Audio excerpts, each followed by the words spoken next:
3i atlas ఇది ఒక intercellular object. ఇది ఏదో తెలియని ప్రాంతం నుండి సోలార్ సిస్టమ్ లోకి ఎంటర్ అయి నేరుగా మన భూమి వైపుకి ఎన్నో సంవత్సరాల నుంచి వస్తుంది. దీనికన్నా ముందు మన సోలార్ సిస్టమ్ లోకి 2 ఇంటర్సెల్లార్ ఆబ్జెక్ట్స్ ఎంటర్ అయ్యాయి. కానీ ఇప్పుడు వస్తున్న ఈ ఇంటర్సెల్లార్ ఆబ్జెక్ట్ పాత వాటి కంటే చాలా డిఫరెంట్ గా ఉంది. ఎందుకు డిఫరెంట్ గా ఉంది అని చెప్తున్నానంటే, ఇది నేచురల్ ఆబ్జెక్ట్ గా కాకుండా ఏదో అడ్వాన్స్డ్ సివిలైజేషన్ నుంచి పంపిన స్పేస్ క్రాఫ్ట్ లా ఉంది. ఈ వీడియోలో మనం దాని విత్ ప్రూఫ్స్ తో చూద్దాం. ఇందులో ఇంట్రెస్టింగ్ విషయం ఏంటి అంటే, మన భూమి మీదకి ఏది వచ్చినా మన సైంటిస్టులు చూసుకుంటారన్న ధైర్యంతో మనముంటే, కానీ డే బై డే ఈ ఆబ్జెక్ట్ మన భూమికి దగ్గరగా వస్తున్నా కూడా సైంటిస్టులు దీని మీద ఒక క్లారిటీ ఇవ్వలేకపోతున్నారు. ఎందుకంటే రీసెంట్ గా 3i అట్లాస్ ఔటర్ స్పేస్ లో ఒక షాకింగ్ యాక్టివిటీ చేసింది. దాన్ని చూసిన పెద్ద పెద్ద రీసెర్చర్స్ కాళ్ళ కింద కూడా చెమటలు పట్టాయి. అసలు ఏంటి ఆ షాకింగ్ ఇన్సిడెంట్? డేస్ గడుస్తున్న కొద్దీ దీని మీద ఒక సొల్యూషన్ వస్తుంది అనుకుంటే ఇంకా ఇది చిక్కుముడిలా పడుతుంది. ఈ వీడియోలో దీని గురించి ప్రతి విషయాన్ని విత్ ప్రూఫ్స్ తో తెలుసుకుందాం. Hi, this is Sunay. Welcome to the Sunay documentaries. Friends, recent గా జరిగిన రెడ్ మూన్ ఈవెంట్ మనందరికీ గుర్తుండే ఉంటుంది. ఒకవైపు మనందరం టెర్రస్ల మీద రెడ్ మూన్ ఈవెంట్ ని ఎంజాయ్ చేస్తూ ఉంటే, ఇంకోవైపు వరల్డ్లోనే ఫేమస్ ఆస్ట్రో ఫోటోగ్రాఫర్స్ ఆఫ్రికాలోని నమీబియా ఎడారిలో ఒక ప్రత్యేకమైన ఈవెంట్ ని చూడడానికి ప్రయత్నించారు. అయితే ఈ నమీబియా డెజర్ట్స్ వరల్డ్లోనే డార్కెస్ట్ స్కై వ్యూ లొకేషన్స్ లలో ఒకటి. ఇంట్రెస్టింగ్ విషయం ఏంటి అంటే, మనకు కొన్ని డేస్ బ్యాక్ లూనార్ ఎక్లిప్స్ జరిగింది.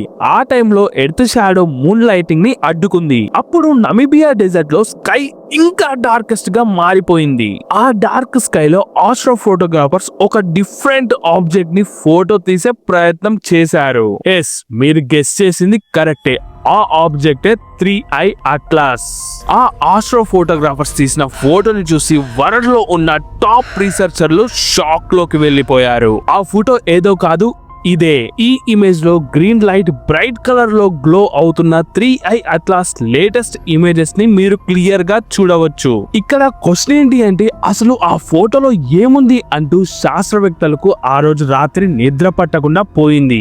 జనరల్ గా స్పేస్ లో తోకచుక్కలు ఉంటాయని మనకు తెలుసు. వాటినే కామెట్స్ అంటారు. అయితే ఈ కామెట్స్ స్పేస్ లో గ్రీన్ కలర్ లో కనిపించడం కామన్. ఇలా కనిపించడం వెనుక ఒక సింపుల్ కెమికల్ రియాక్షన్ ఉంటుంది. కామెట్ లో ఉన్న న్యూక్లియర్ వేడి అయినప్పుడు అందులో డై అటామిక్ కార్బన్ రిలీజ్ అవుతాయి. ఆ కార్బన్ లో ఉండే బాండ్స్ సూర్యుడి నుంచి వచ్చే అల్ట్రా రేడియేషన్ వల్ల రియాక్షన్ అయ్యి గ్రీన్ కలర్ లో గ్లో అవుతాయి. ఇక్కడే ట్విస్ట్ ఏంటి అంటే, 3i అట్లాస్ పై రీసెర్చ్ చేసినప్పుడు అసలు ఇందులో డై అటామిక్ కార్బన్లే లేవంట. మరి ఈ డై అటామిక్ కార్బన్సే లేనప్పుడు ఇది ఎలా గ్రీన్ కలర్ లో గ్లో అవుతుంది?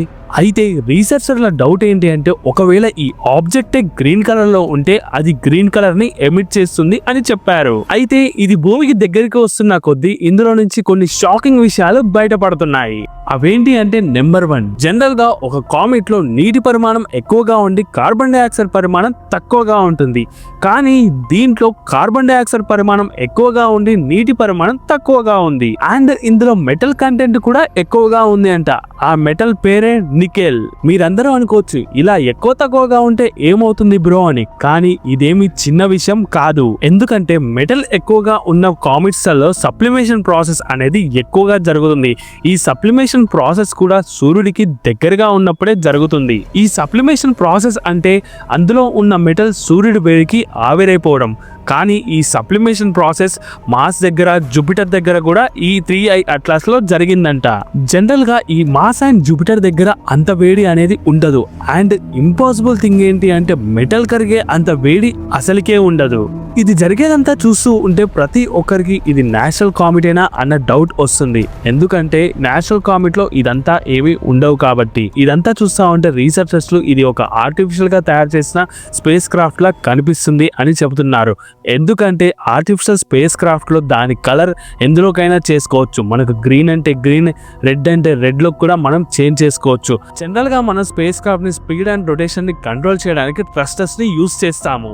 ఈ థ్రస్టర్స్ నుంచి గ్యాస్ రిలీజ్ చేసినప్పుడు మనకి ఎలా అయితే కలర్ ఎమిట్ అవుతుందో, అలాగే ఈ 3i అట్లాస్ లో నుంచి కూడా అదే కలర్ ఎమిట్ అవుతుందంట. ఈ రీజన్స్ వల్ల ఇది 98% వరకు స్పేస్ క్రాఫ్ట్ కేటగిరీలోకే పడుతుంది అని సైంటిస్టులు చెప్తున్నారు. మరి ఈ రీజన్స్ వల్లనే ఇది ఒక స్పేస్ క్రాఫ్ట్ అని మనం డిక్లేర్ చేయడం ఎంతవరకు కరెక్ట్? కాదు, దీనికన్నా చాలా బలమైన రీజన్స్ ఎన్నో ఉన్నాయి. నెంబర్ 1, 2025 జూలై నుంచి అక్టోబర్ వరకు అట్లాస్ టెలిస్కోప్స్ ద్వారా దీని మూమెంట్స్ ని వీళ్ళు క్యాప్చర్ చేశారు.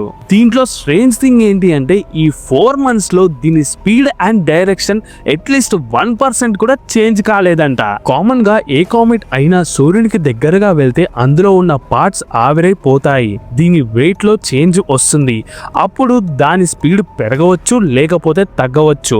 అండ్ ఒక కామెట్ ప్లానెట్ కి నియర్ గా వెళ్తున్నప్పుడు ఆ ప్లానెట్ కి ఉన్న గ్రావిటేషనల్ ఫోర్స్ వల్ల కొంచెమైనా డైరెక్షన్ చేంజ్ అవుతుంది. కానీ ఈ 3i అట్లాస్ లో మాత్రం ఈ 4 months లో డైరెక్షన్ అండ్ స్పీడ్ లో ఎటువంటి చేంజ్ లేదు. సో ఇలాంటి గైడెడ్ ట్రాజెక్టరీ ఒక హ్యూమన్ మేడ్ స్పేస్ క్రాఫ్ట్ లోనే కనిపిస్తుంది. జనరల్ గా 3i అట్లాస్ పై రీసెర్చ్ చేసినప్పుడు దాని విడ్త్ 0.38 కిలోమీటర్స్ నుంచి 5.1 కిలోమీటర్స్ అంత పెద్దగా ఉందంట. అండ్ దీని స్పీడ్ 1,50,000 mph, అంటే 1 సెకండ్ కి 58 కిలోమీటర్స్ స్పీడ్ తోని పోతుందంట. సో ఇది ఇంత పెద్దగా ఉంటుంది, ఈ స్పీడ్ లో వెళ్తుంది కాబట్టి ఏ ప్లానెట్ గ్రావిటీ కూడా దీన్ని ఏం చేయలేకపోతుంది అని సైంటిస్ట్ అందరూ చెబుతున్నారు.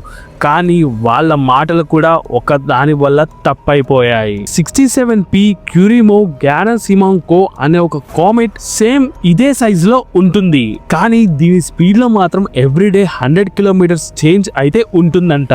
ఈ 3i అట్లాస్ లో మాత్రం అట్లీస్ట్ 1 కిలోమీటర్ చేంజ్ కూడా చూపించట్లేదంట. ఇంత పెద్ద మిస్టరీని ఇంతకాలం గడిచినా కూడా మన సైంటిస్టులు ఎందుకు డిస్కవర్ చేయలేకపోతున్నారో అర్థం కావట్లేదు. ఇదంతా విన్న తర్వాత ఇది ఒక స్పేస్ క్రాఫ్టా లేకపోతే ఒక కామెటా అన్న కన్ఫ్యూజన్ లో మీకు రావచ్చు. I'm sorry to say this, కథ ఇప్పటి నుంచే మొదలవుతుంది. మనము స్టార్టింగ్ లో చెప్పుకున్నట్టు ఈ 3i అట్లాస్ లో నికెల్ కంటెంట్ ఎక్కువగా ఉంది అని మనకు తెలుసు. అయితే ఇక్కడే ఇంకో పాయింట్ ఏంటంటే టైం గడుస్తున్న కొద్దీ ఈ స్పేస్ క్రాఫ్ట్ లో నుంచి కార్బన్ డైఆక్సైడ్ అనేది రిలీజ్ అవుతూ ఉంది. అయితే ఇక్కడే మన సైంటిస్ట్లకి ఒక టఫ్ పజిల్ వచ్చింది. జనరల్ గా మనం వేరే ప్లానెట్స్ కి ఒక స్పేస్ క్రాఫ్ట్ ని పంపించినప్పుడు దాని ఇంజన్ తయారయ్యేది నికెల్ తోనే. అయితే ఆ ఇంజన్స్ నుంచి కూడా కార్బన్ డైఆక్సైడ్ రిలీజ్ అవుతుంది. ఇదంతా ఎందుకు చెప్తున్నాను అంటే ఇలాంటి క్వాలిటీసే మన 3i అట్లాస్ లో కూడా కనిపిస్తున్నాయి. మన స్పేస్ క్రాఫ్ట్ ని కంట్రోల్ చేయడానికి ఎలాగైతే కంట్రోల్ మెకానిజమ్స్ ఉంటాయో అలాగే ఈ 3i అట్లాస్ ని కంట్రోల్ చేయడానికి కూడా దీనిలో కంట్రోల్ మెకానిజంలు ఉన్నట్టు అనిపిస్తున్నాయంట. అండ్ ఇది ఎర్త్ కి దగ్గరికి వస్తున్నా కొద్దీ దానిలో ఉన్న లైట్ అనేది ఇంకా బ్రైట్ గా కనిపిస్తుందంట. ఈ రీజన్స్ వల్ల దీనిపై రీసెర్చ్ చేస్తున్న ఏ ఒక్క సైంటిస్ట్ కూడా ఇది ఒక నేచురల్ కామెట్ అని స్టేట్మెంట్ పాస్ చేయలేకపోతున్నాడు. సరే, కొద్దిసేపటి వరకు ఇది మనం నేచురల్ కామెట్ కాదు అనే అనుకుందాం, ఒక అడ్వాన్స్డ్ స్పేస్ క్రాఫ్ట్ అనే అనుకుందాం. మరి ఇక్కడ వచ్చే డౌట్ ఏంటి అంటే ఇది ఎప్పుడైనా మనుషులతో కాంటాక్ట్ అయిందా అంటే ఎస్, అయింది. ఈ 3i అట్లాస్ పై ఎంతో కాలంగా రీసెర్చ్ చేస్తున్న నాసా శాస్త్రవేత్త మార్కో మికేలి ఒక ఇంట్రెస్టింగ్ థియరీతో ముందుకు వచ్చాడు. అసలు ఈ నాసా శాస్త్రవేత్త ఎవరో కాదు, ఇంతకు ముందు వచ్చిన 2 ఇంటర్స్టెల్లార్ ఆబ్జెక్ట్స్ మీద ఇతనే రీసెర్చ్ చేసిన వ్యక్తి. ఆ సైంటిస్ట్ చెప్పిన పాసిబిలిటీ థియరీ ఏంటి అంటే according to 1977 Ohio State University astro సైంటిస్టులు బిగ్ ఇయర్ రేడియో టెలిస్కోప్ ద్వారా ఒక powerful narrow band radio signal ని 72 సెకండ్స్ పాటు గుర్తించారు. దీని ఫ్రీక్వెన్సీ 1420 హెర్ట్జ్.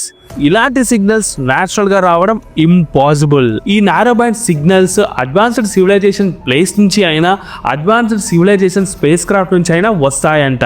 అలా అప్పటి నుంచి ఆ టైంలో వచ్చిన సిగ్నల్ ని వావ్ సిగ్నల్ అని పిలుస్తున్నారు. ఇక్కడే అసలైన పాయింట్ దొరికింది. ఆ సిగ్నల్ వచ్చిన డైరెక్షన్ సజిటేలియస్ కాన్స్టలేషన్ వైపుగా ఉంది. ఇక్కడే ఇంట్రెస్టింగ్ గా 3i అట్లాస్ కూడా అదే డైరెక్షన్ నుంచి మన సోలార్ సిస్టమ్ లోకి ఎంటర్ అయ్యింది. అండ్ రీసెంట్ గా 3i అట్లాస్ నుంచి కూడా అదే ఫ్రీక్వెన్సీ 1420 ఫ్రీక్వెన్సీ వద్ద ఒక 2 సెకండ్స్ రేడియో సిగ్నల్ ని ఐడెంటిఫై చేశారు. దీని సిమ్యులేషన్ 72 సెకండ్స్ పాటు ఎక్స్టెండ్ చేసి చూస్తే ఇది కూడా 1977 లో వచ్చిన వావ్ సిగ్నల్ తో మ్యాచ్ అవుతుంది. ఈ 2 ఫ్రీక్వెన్సీలు మ్యాచ్ అవడంతో 1977 లో వచ్చిన వావ్ సిగ్నల్ కూడా ఈ 3i అట్లాసే పంపించి ఉంటుందని మార్క్ అభిప్రాయపడ్డాడు. ఇది కన్ఫర్మ్ చేయడానికి దీనిపై ఇంకా డీప్ రీసెర్చ్ అవసరం. కానీ ఈ డీప్ రీసెర్చ్ చేయడానికి సైంటిస్టులకి ఒక పెద్ద ప్రాబ్లం వస్తుంది.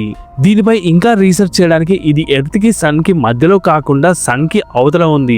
సో మన శాటిలైట్స్ కి అక్కడికి వెళ్ళి రీసెర్చ్ చేసే టైంలో అది ఇంకా దూరానికి వెళ్ళిపోయే అవకాశం ఉంది. సో అందుకే దీని మిస్టరీని మనం సాల్వ్ చేయడానికి మనకి ఇంకా టైం పడుతుంది. కానీ ఒక విషయం మాత్రం నిజం, మన లైఫ్ లో ఇది ఒక వండర్ఫుల్ మూమెంట్. ఎందుకంటే ఎర్త్ నుంచి దగ్గరగా వెళ్తున్న ఈ మిస్టీరియస్ ఆబ్జెక్ట్ గురించి మనం తెలుసుకున్న రోజే చరిత్రను తిరగరాసిన రోజు. సో ఇప్పుడు చెప్పండి ఫ్రెండ్స్, ఈ 3i అట్లాస్ ఒక నాచురల్ కామెటా లేకపోతే అడ్వాన్స్డ్ స్పేస్ క్రాఫ్టా? దీని గురించి మీరేమనుకుంటున్నారో మీ ఒపీనియన్ ని కామెంట్ లో తెలియజేయండి. ఈ వీడియో నచ్చితే వీడియోకి ఒక లైక్ చేసి మా ఛానల్ ని సబ్స్క్రైబ్ చేసుకోవడం మర్చిపోవద్దు. అంతవరకు స్టే ట్యూన్, బాయ్.